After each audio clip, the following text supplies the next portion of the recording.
Assalamualaikum warahmatullahi wabarakatuh. Selamat datang di video PDD UKTPT Smart Cerdos 2023. Perkenalkan, nama saya Nurlaili Mardiani, SIKOM MIKOM. Saya merupakan dosen di Program Studi Sarjana Terapan Informasi dan Humas Sekolah Vokasi Universitas Diponegoro. Di program studi ini, saya mengampu beberapa mata kuliah dasar terapan, dan juga mata kuliah produksi.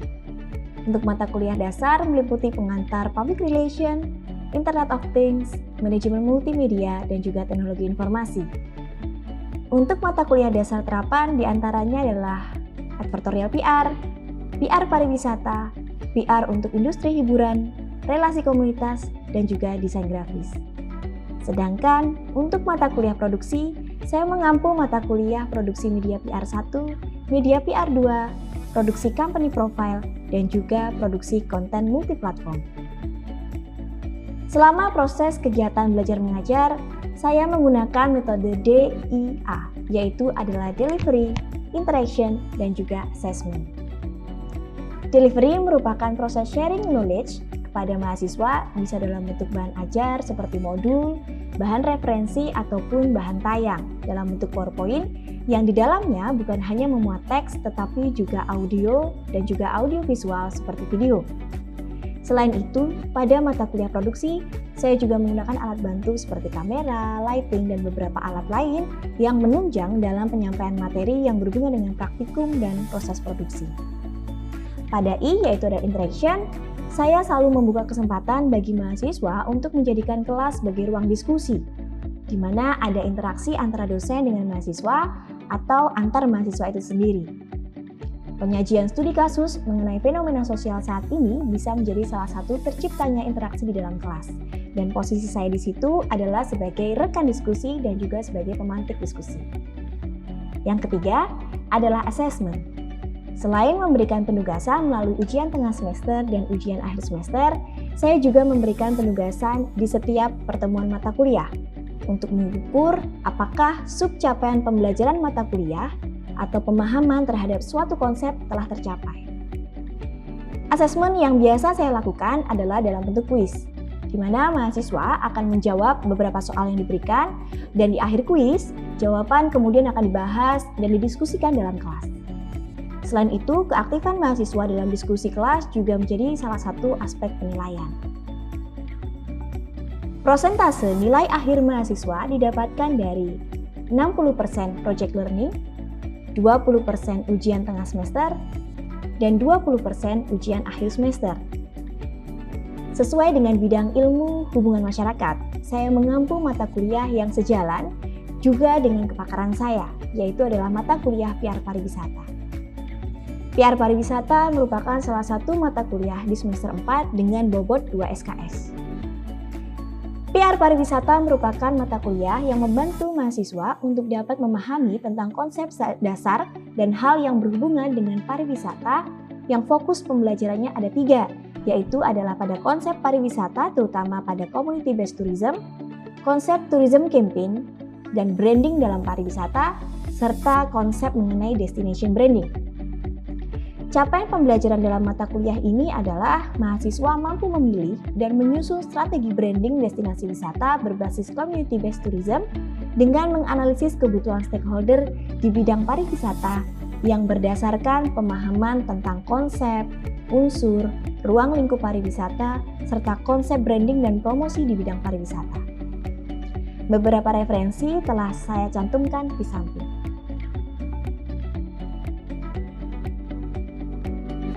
Berikut adalah video kegiatan belajar mengajar pada mata kuliah PR Pariwisata di pertemuan ke-6. Selamat menyaksikan. Assalamualaikum warahmatullahi wabarakatuh. Baik, selamat siang teman-teman semuanya. Pada hari ini kita kuliah apa? PR Pariwisata. Oke, ini adalah minggu ke-6 di PR Pariwisata. Seperti dengan kontrak perkuliahan kita, kita ada 14 pertemuan dan minggu ke-6 kita akan membahas mengenai hal-hal di dalam pariwisata. Jadi bukan hanya sekedar konsep dasar saja, tetapi kita juga harus mengenal sebenarnya hal yang beda itu siapa sih. Ya, kalian harus tahu itu sebelum nanti kalian akan membeli sebuah tempat wisata. Ya, oke. Sebenarnya pada pertemuan kali ini itu capaian pembelajarannya pada apa? Ya, kita akan lihat, teman-teman. Capaian pembelajaran pada mata kuliah di akar wisata di pertemuan kali. Ini yang pertama adalah kalian mampu mengidentifikasi dan memahami berbagai stakeholder, ya, yaitu adalah pemangku kepentingan yang pelaksanaan pariwisatanya secara implementatif. Jadi contoh, kalau misalnya teman-teman ngomongin soal stakeholder, itu kan ada dua, apa? Internal dan eksternal. Oke. Tapi kita bicaranya adalah di dalam pariwisata. Ya, kita akan turunkan ini stakeholder pemangku kepentingan. Ya, kita turunkan lagi stakeholder itu apa? Nanti ketika kita turunkan lagi ke pariwisata, berarti adalah pengunjung. Jadi bukan hanya sekedar stakeholder, oke, kita akan identifikasi itu nanti. Stakeholder internalnya siapa, stakeholder eksternalnya siapa kalau kita bicara di bidang pariwisata. Ya, baik, ini adalah capaian pembelajaran kita untuk pertemuan kali ini. Ya. Next, apa yang akan kita pelajari? Yang pertama, kalian harus bisa menentukan target hal yang ini. Ya, target hal yang kalian wisata itu siapa? Ya, nanti di akhir kita akan menentukan itu. Selanjutnya, segmentasi dalam pariwisata itu siapa saja? Ya, supaya kalian bisa tahu segmentasi, makanya kita harus ada identifikasi, ya, sehingga kita bisa mengukur tingkat kepercayaan dan perilaku halayak. Maaf nih, perilaku halayak di pariwisata dengan perilaku halayak, misal contoh bisnis itu beda. Ya, pariwisata dengan pendidikan itu sudah beda perilaku. Ya, nanti kita akan melihat sebenarnya perilaku pengunjung wisata itu kayak gimana sih? Kita akan lihat di sini. Oke. Next, kita akan lihat stakeholder pariwisata. Sama seperti stakeholder pada umumnya, ada internal dan juga eksternal. Kira-kira internalnya siapa, teman-teman? Stakeholder internal. Siapa? Investor? Ada yang lain? Pengelola. Oke. Ada lagi? Karyawan. Oke. Ada lagi? Eksternal. Pengunjung. Ada lagi?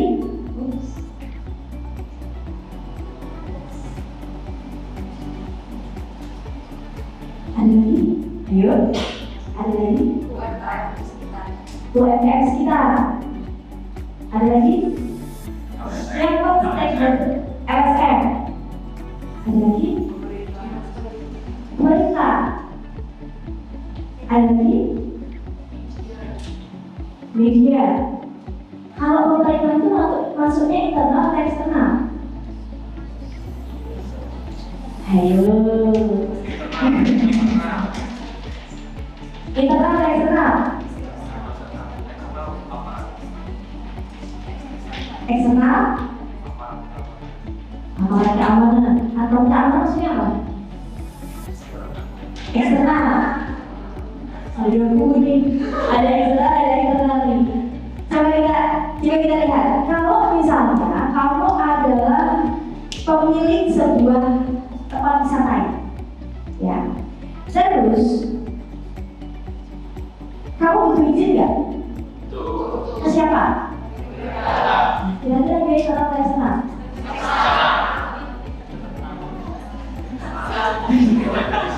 Ayo, kamu butuh izin nggak? Butuh. Kira-kira dia internal atau eksternal? Kalau tidak ada pemerintah,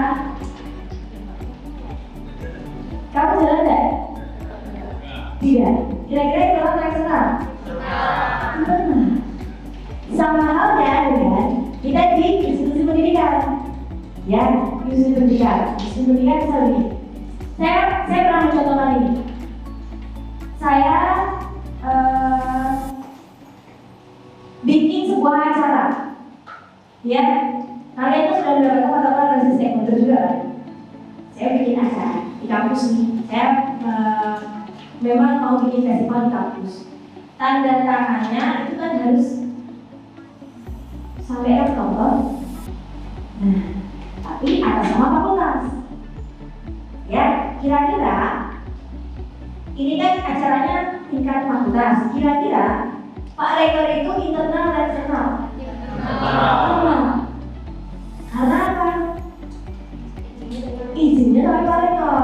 Tapi fakultas lain adalah eksternal. Karena mereka tidak punya kepentingan dengan kita. Punya kepentingan sih, tapi tidak langsung. Ya, oke. Nah, nanti teman-teman, setelah kita bicara mengenai stakeholder, kita akan turunkan menjadi apa? Salah satu stakeholder kalian, ya, di stakeholder eksternal itu adalah pada pengunjung. Kita akan turunkan itu kepada halayak atau rencanakan bahwa pengunjung. Mbak, apakah halayak bisa mengunjung saja? Tidak, ternyata. Ya, ternyata tidak. Kalau begitu, Mbak, kita akan lihat. Kok kita bahas halayak sih, Mbak? Ya, siapa sih Mbak halayak pariwisata? Apakah hanya pengunjung saja? Tadi kan stakeholder itu kita turunkan menjadi halayak.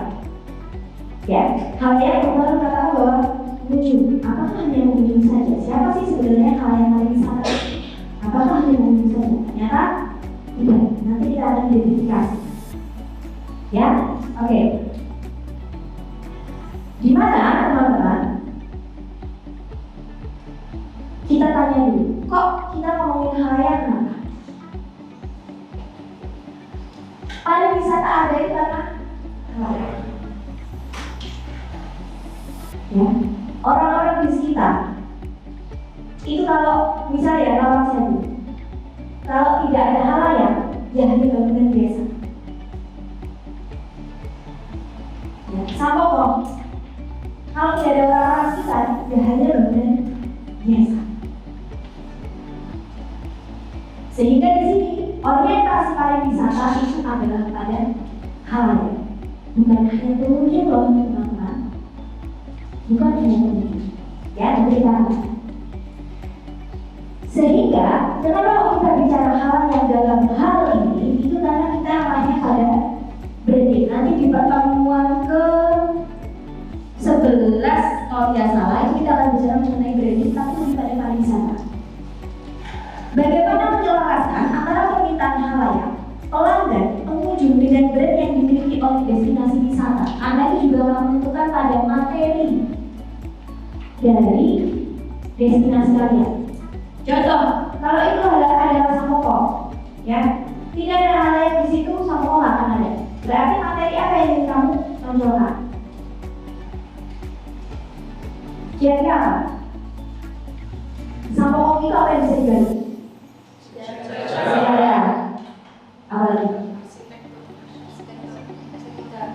Arsitekturnya, budayanya, apa? Spot foto, Instagram itu.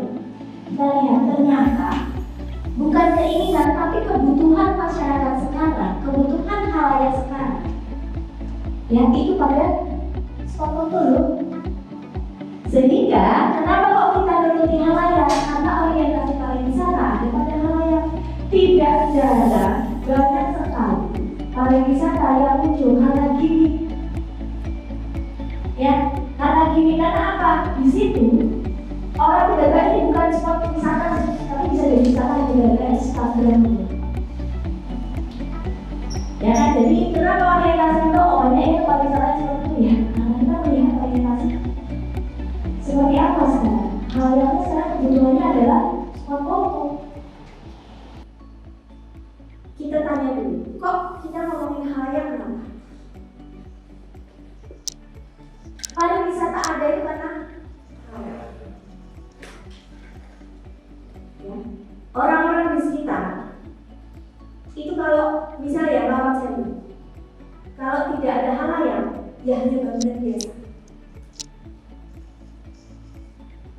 Sampokong.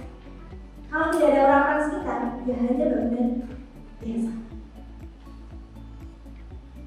Sehingga di sini orientasi pariwisata itu adalah pada halayak, bukan hanya pengunjung loh teman-teman, bukan hanya pengunjung.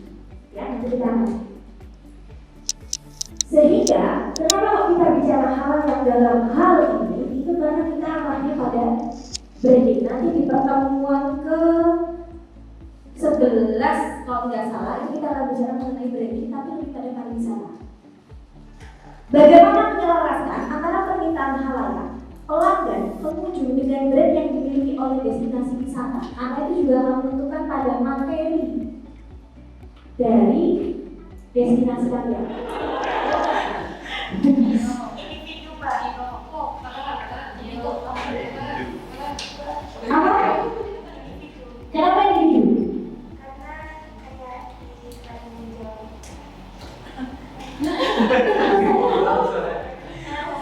Tempatnya itu lebih buat kayak private gitu, enak. Maksudnya individu di sini bukan sendirian, bukan harus sendirian sih, bisa sama teman berdua aja, atau bukan yang pengunjung grup gitu loh Mbak. Oke, berarti kamu menyasarnya pada individu. Iya. Ada beberapa yang lain teman? Saya pengunjung grup. Kenapa grup? Karena aksesnya harus diakses yang kalau bersama. Jadi kendaraannya mungkin harus menggunakan kapal. Oh, pakainya kapal, transportasi ke sana itu harus menggunakan kapal, dan di situ kalau naik nggak bisa sendiri, ya kan? Berasa kayak nyewa kalau sendiri kan, menyambung pribadi atau apa gitu. Oke, mungkin yang sendiri ada alasan lain kenapa kalian menjawab sendiri? Ya, dari ekonomi katanya. Eksplorasi Mbak, eksplorasi, kayak nyoba tempat-tempat baru. Siapa kamu eksplor? Bisa ada yang sama-sama seperti ini, ada barengan gitu, ada yang ketemu.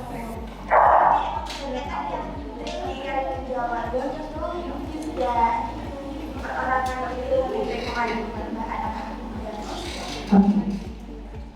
Ini tuh perlu bensin yang banyak juga, jadi kalau satu orang tuh lebih apa ya, mahal. Jadi makanya itu untuk keluarga bisa nggak langsung? Bisa. Tapi jangan keluarga yang itu sama tantenya gitu nggak bisa. Kalau mau ketemu harus teman dulu nih. Ya. Kalau mau ngomong sama yang lain teriak-teriak dulu. Woi, kok malah bukan diri, malah bikin stres gitu kan ya. Kalau kita mau mendekatkan antara keluarga kok malah tambah jauh gitu kan. Makanya di sini kita ngomongnya apa dari couple, ya gitu. Karena kalau kita melihat seperti ini, kenapa jaraknya antara cottage itu jauh-jauh dan kenapa? Karena mereka punya private. Nah itu yang dijual di sini masih bisa. Berarti nanti yang kamu tawarkan dalam branding apa? Private. Fasilitas itu yang bisa kamu tawarkan. Kan ada di personal yang namanya Sabta Pesona, jadi aman dan bersih, sejuk, indah, ramah kenangan. Nah, apakah Sabta Pesona itu sebagai upaya untuk apa ya, kayak pemenuhan kebutuhan halayak tersebut? Kita lihat Sabta Pesona itu masuk dalam slogan. Slogan bukan?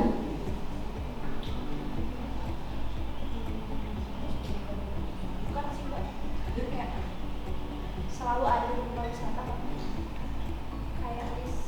Iya, itu slogan yang dulu kita mengenai sebagai Wonderful Indonesia kan?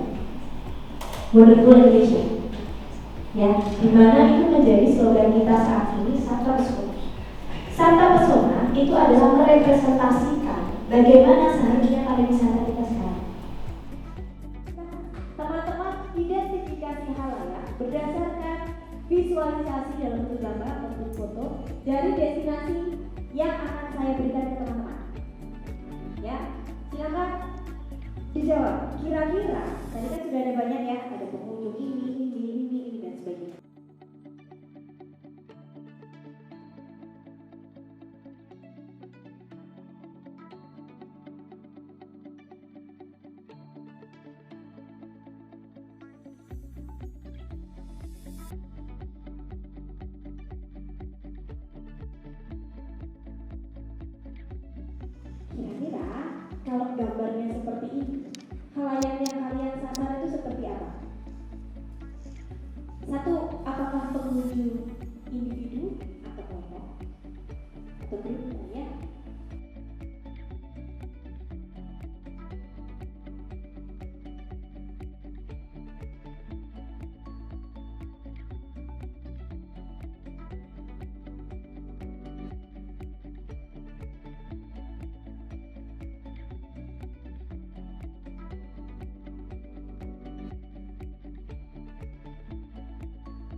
Jadi ini semacam agen. Berarti nggak bisa masuk ke dalam.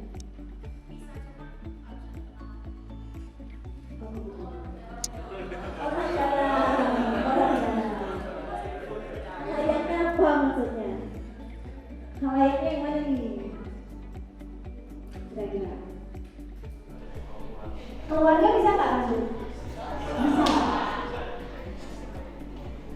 Tapi jangan keluarga yang itu sama tantenya gitu nggak bisa. Kalau mau ketemu harus teman dulu nih.